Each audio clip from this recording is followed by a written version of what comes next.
बिस्मिल्लाहिर्रहमानिर्रहीम अल्लाहुम्मा सल्ली अला मुहम्मदिन व आलि मुहम्मदिन मुबारक वसल्लिम वसल्लु अलैहि। डियर स्टूडेंट्स, अस्सलाम वालेकुम व रहमतुल्लाहि व बरकातुहू। उम्मीद करता हूँ आप सब ठीक ठाक होंगे, खुशबाश होंगे और अल्लाह से दुआ करता हूँ अल्लाह आपको और हम सबको दुनिया और आखिरत के हर इम्तिहान में कामयाबी अता फरमाए। डियर स्टूडेंट्स, आज का हमारा जो इम्पोर्टेंट लेक्चर होने जा रहा है वो है परचेजेस, खरीदारी। ये क्या है? हम अकाउंटिंग की सीरीज लेकर चल रहे हैं। अकाउंटिंग में परचेजेस किसे कहते हैं? परचेजेस को समझने से पहले आपको यह समझना पड़ेगा कि गुड्स या मर्चेंटाइज किसको कहते हैं। गुड्स या मर्चेंटाइज मैंने पहले भी आपको वैसे बताया हुआ है, अगर आपने मेरे पिछले लेक्चर सुने हुए, अगर नहीं सुने तो अब आपको बता देता हूं कि गुड्स या मर्चेंटाइज वो अशिया जिसका हम कारोबार करते हैं। कैसे? एक शख्स कपड़े का कारोबार करता है तो उसके लिए कपड़ा गुड्स या मर्चेंटाइज है, ठीक है। हालांकि उसकी दुकान पर अलमारियां भी पड़ी हैं, उसके बाद मेजरमेंट भी पड़ा है, फर्नीचर भी पड़ा है, उसे गुड्स या मर्चेंटाइज नहीं बोलेंगे क्योंकि उसका वो कारोबार नहीं करता। अलबत्ता एक फर्नीचर वाला है, वो फर्नीचर का कारोबार करता है तो फर्नीचर उसके लिए गुड्स या मर्चेंटाइज कहलाएगा। मगर उसी फर्नीचर को बनाने के लिए जो उसके औजार हैं, जो मशीनें हैं, जो उसका और मशीनरी है, वो गुड्स या मर्चेंटाइज नहीं कहलाएगा क्योंकि वो फर्नीचर का कारोबार करता है, मशीनरी का कारोबार नहीं करता। इसी तरह एक जूते वाले की शॉप है तो जूता उसके लिए गुड्स या मर्चेंटाइज है, बाकी चीजें गुड्स या मर्चेंटाइज नहीं। तो ये तो आपको समझ आ गया कि गुड्स या मर्चेंटाइज क्या होती है। आज हम कॉन्सेप्ट समझेंगे परचेजेस क्या होती है। तो परचेजेस की डेफिनेशन आसान सी है, bought goods or merchandise for sale purpose, के अशिया को खरीदना आगे फरोख्त करने की गरज से उसे हम परचेजेस कहते हैं, ठीक है। कैसे? आप फर्ज करें एक शॉपकीपर है, छोटा सा परचून फरोश शॉपकीपर है, वो बाजार गया, उसने थोक से अपना कैंडीज भी ले ली, उसके बाद अपना बिस्किट्स वगैरह भी ले लिए, चीनी, आटा और चावल, जो जो उसकी दुकान पे बिकता था उसने कुछ सामान लिया।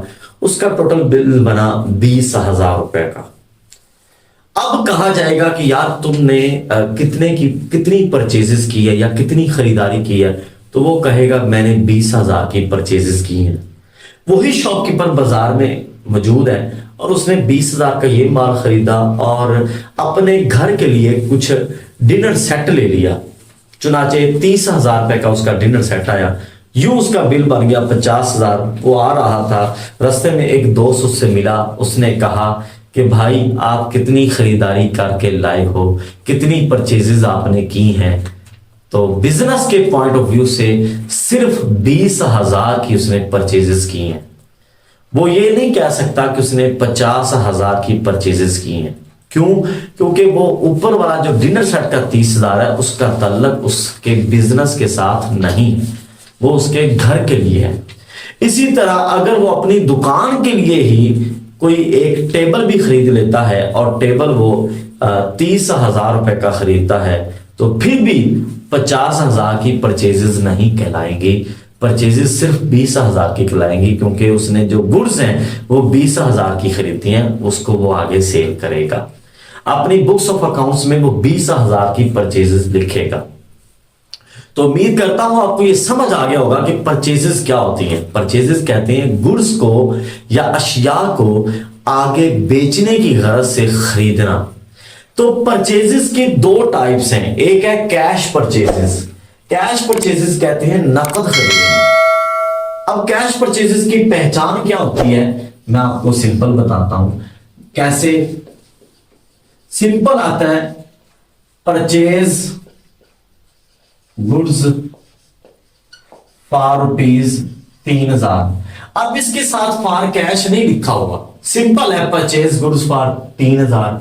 तो ये इसका मतलब है ये नकद खरीदारी हमने की है। कैश परचेजेस कहते हैं नकद खरीदारी करना।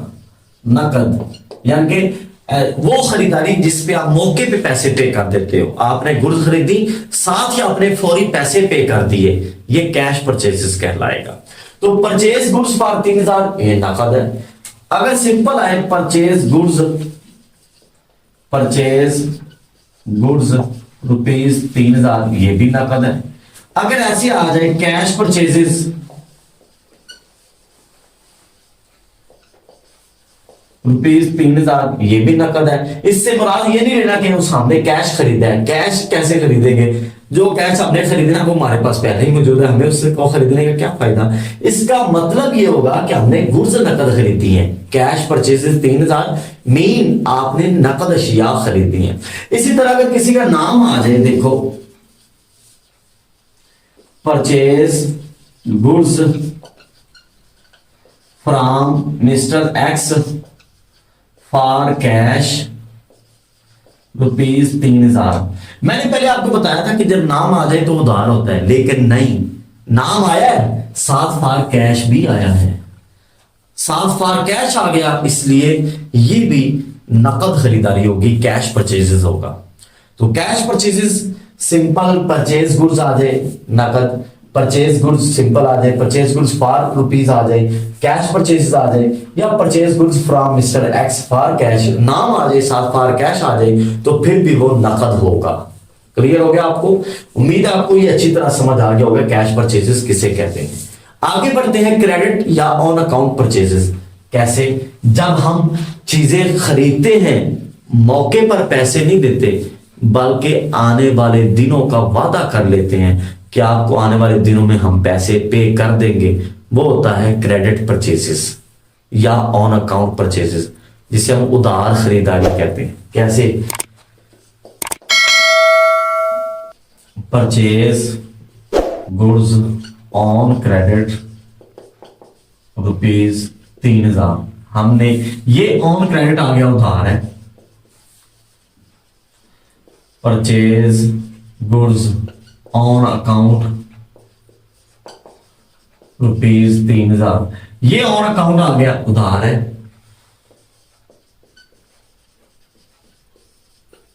Purchase goods from mister x rupees 3000, ये मिस्टर एक्स आ गया, ये भी उधार है। तो उधार की पहचान क्या होगी? ऑन अकाउंट आएगा, ऑन क्रेडिट आएगा, ऑन अकाउंट आएगा और नाम आएगा, कोई भी नाम आ सकता है किसी शख्स का। Purchase goods from Ali, purchase goods from Shahid, purchase goods from Akbar, कोई भी नाम आ जाए ये उधार होता है। परचेज गुड्स फ्रॉम अब्दुर्रहमान, तो ये कोई भी नाम आ जाएगा तो उसे हम उधार ही समझेंगे। ठीक है? परचेज गुड्स, किसी का नाम आ जाए, ऑन अकाउंट आ जाए, ऑन क्रेडिट आ जाए तो उधार, लेकिन अगर नाम के साथ फॉर कैश आ जाए वो नकद होता है। तो स्टूडेंट्स आज के लेक्चर में आपको बताया कि परचेजेस क्या होते हैं। गुड्स का कारोबारी गरज से खरीदना और आगे बेचना, उसे हम परचेजेस कहते हैं। ठीक है? आगे बेचने की गरज से खरीदना वो परचेजेस होता है। परचेजेस की दो किस्में हैं, कैश परचेजेस नकद खरीदना, क्रेडिट या ऑन अकाउंट परचेजेस उधार खरीदना। उम्मीद करता हूं आज की वीडियो आपको अच्छी लगी होगी। वीडियो अच्छी लगी हो लाइक भी कीजिए, आगे शेयर भी कीजिए और चैनल को सब्सक्राइब भी कीजिए। खुश रहिए। अल्लाह हाफिज।